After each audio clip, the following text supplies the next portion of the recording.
கோயில்களில் இருக்கக்கூடிய இந்த அறங்காவலர்கள் நீக்கப்பட்டிருக்காங்க.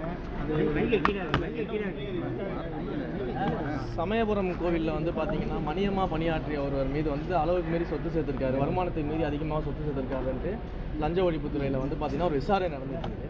ஸோ அந்த விசாரணை நேர்மையாக நடைபெற்று அதில் ஏதாச்சும் குற்றங்கள் இருக்கா அப்படின்னு கண்டுபிடிக்கிறதுக்காக நிர்வாக ரீதியிலாக நடவடிக்கை எடுத்துக்கிறோம். இப்போதைக்கு சஸ்பென்ஷன் பண்ணியிருக்கிறோம். விசாரணையின் முடிவில் ஏதாவது குற்றச்சாட்டு நிரூபிக்கப்பட்டால் நிச்சயமாக மேற்படி நடவடிக்கைகள் எடுக்கப்படும். அதற்கான எல்லா ஆய்வுகளும் பண்ணிட்டு அந்த மாதிரி எங்கெங்கெல்லாம் வந்து இன்ஃப்ராஸ்ட்ரக்சரில் பிரச்சனைகள் இருக்கும் அந்த இன்ஃப்ராஸ்ட்ரக்சர் ப்ராப்ளம்ஸ் எல்லாத்தையும் சரி பண்ணுறதுக்கான வேலைகளில் ஈடுபட்டுருக்கிறோம். அதே போல் ஸ்ரீரங்கத்துக்கு ஒரு புதிய ஜிஹெச்சை வந்து புதுசாக பில்ட் பண்ணுறதுக்கான பணிகளில் ஈடுபட்டுருக்கிறோம். அதற்கு வந்து அதே இடத்துல வந்து பில்ட் பண்ணலாமா இல்லை ஒரு புதிய இடத்துல வந்து ஜிஹெச் கொண்டு வரலாமான்றதை பற்றிலாம் இங்கே டிஸ்கஷன் பண்ணியிருக்கிறோம். ஸோ அதற்கான முடிவுகள்லாம் எடுக்கப்பட்டு வெளிப்படையாக உங்களுக்கு அறிவிக்கப்படும். இந்த மாதிரியான தரத்தில் கொண்டு வர போகிறீங்க? ஜிஹெச்னாலும் நல்ல தரத்தில் தான் சார் கொண்டு வரணும்.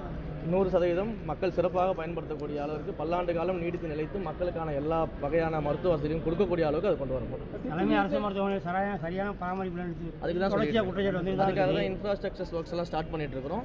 அதெல்லாம் பண்ணிட்டு இருக்கோம். இந்த பட்ஜெட்டில் அறிவிப்புகள் அதை பற்றி தான் சார் டிஸ்கஸ்லாம் பண்ணியிருக்கோம். என்னென்ன பட்ஜெட்ஸில் கொண்டு வரணும், என்னென்ன ப்ராஜெக்ட்ஸ் கொண்டு வரணும், என்னென்ன முக்கியமான சிறப்பு அம்சங்கள் எல்லாம் கொண்டு வரணும், இன்னும் மக்களுக்கு தேவையான அடிப்படை வசதிகள் என்னெல்லாம் சரி செஞ்சு தரணும் அப்படின்றத பற்றிலாம் டிஸ்கஷன் எனக்கு பண்ணியிருக்கிறோம். ஸோ அந்த பட்ஜெட்டில் வந்து எதெல்லாம் பண்ண முடியுமோ முதல் கட்டமாக அதெல்லாம் கொண்டு வரணும். பழனி கோயில் அந்த நிலம் வச்சுக்கிட்டே இருக்காங்க.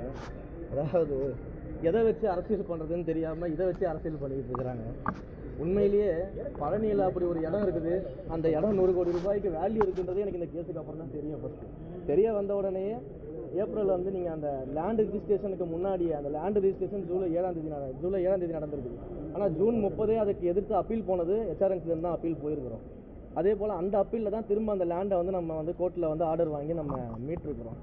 அதே போல் சிபிசிஐடி வழக்கை நான் தான் முதலமைச்சர்கிட்ட சொல்லி இதை உடனடியாக சிபிசிஐடி வழக்காக மாற்றி விசாரிக்க வேண்டும். இதை விசாரித்து உண்மையான குற்றவாளிகள் யாராக இருந்தாலும் நிச்சயமாக தண்டிக்கப்படணும்னு சொல்லி கேட்ட உடனே மாண்புமிகு முதலமைச்சர் அவர்கள் வழக்கை சிபிசிஐடிக்கு மாற்றி சிபிசிஐடியில் ப்ரீலிமினரி விசாரணையெல்லாம் நடந்துகிட்டு இருக்குது. அதற்கான அறிக்கையும் அவங்க விரைவில் தாக்கல் பண்ணுவாங்க. குற்றவாளிகள் யாராக இருந்தாலும் நிச்சயமாக தண்டிக்கப்படும். இது வந்து அரசியல் நோக்கத்தோடு என்ன பண்ணிட்டு இருக்காங்கன்னா என் மேலே பழிய போட்டுட்டு இருக்காங்க. என்னுடைய உறவினர் வந்து செஞ்சுட்டாங்க, நான் தான் இதுக்குள்ளே இருக்கிறேன், எனக்கு தெரிஞ்சா எனக்கு அப்படி ஒரு லேண்ட் இருக்கிறது இந்த கேஸுக்கு அப்புறம் தான் தெரியும் ஃபஸ்ட்டு. அண்டு வந்து இது அவங்க அரசியலுக்காக ரெகுலராக பண்ணுறது தான். ஏன்னா எதை வச்சு அரசியல் பண்ணுறதுன்னு தெரியாதவங்க எதை கிடைச்சாலும் அரசியல் பண்ணுவாங்க. ஸோ அந்த அரசியல் வேலைகள்லாம் பண்ணிட்டு இருக்கிறாங்க.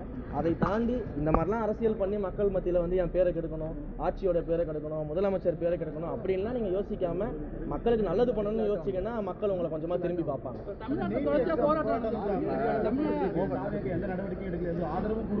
மிக தெளிவாக மாண்புமிகு முதலமைச்சர் அவர்கள் இது தொடர்பாக தன்னுடைய இணையதளத்தில் பதிவிட்டுட்டார். அந்த போராட்டத்தில் இருக்கக்கூடிய மாணவர்களின் கோரிக்கைக்கு வந்து நாங்கள் நியாயமாக ஆதரவு தெரிவிக்கிறோம்னு சொல்லியிருக்காரு. அதே போல் ராகுல் காந்தி அவர்கள் மீது நடத்தப்பட்ட அந்த விஷயங்களுக்கு எல்லாமே மாண்புமிகு முதலமைச்சர்கள் வந்து அதற்கான நிலைப்பாட்டை அவர் சொல்லியிருக்கிறாரு.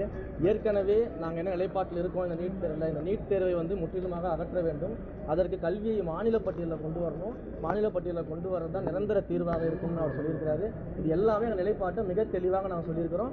அதற்காக நான் முயற்சிகள் நிச்சயமாக ஈடுபடுவோம். அதில் எந்த விதமான மாற்று கருத்தும் கிடையாது. டெல்லியில் ஃபேர் நீட்டுக்காக போராடுறாங்க, இங்கே தமிழ்நாட்டில் நம்ம வந்து பேன் நீட்டு தான் போராடுறோம். அதுவும் இவங்க திமுக வந்து போராட்டத்தில் ஈடுபட்டிருக்காங்க. அது எப்படி பார்க்க? அதுதான் நாங்கள் தெளிவாக சொல்லிட்டோமே, நாங்கள் எங்கள் நிலைப்பாட்டை தான் சொல்லிட்டோம். நீட் வந்து நீட் வந்து தேவை கிடையாது, நீட்டை வந்து அகற்றணும் அப்படின்னு சொல்லிட்டோம். அது கல்வியை மாநில பட்டியலுக்கு கொண்டு வர எங்கள் முதலமைச்சர் தெளிவான விஷயங்களை சொல்லிட்டாரு.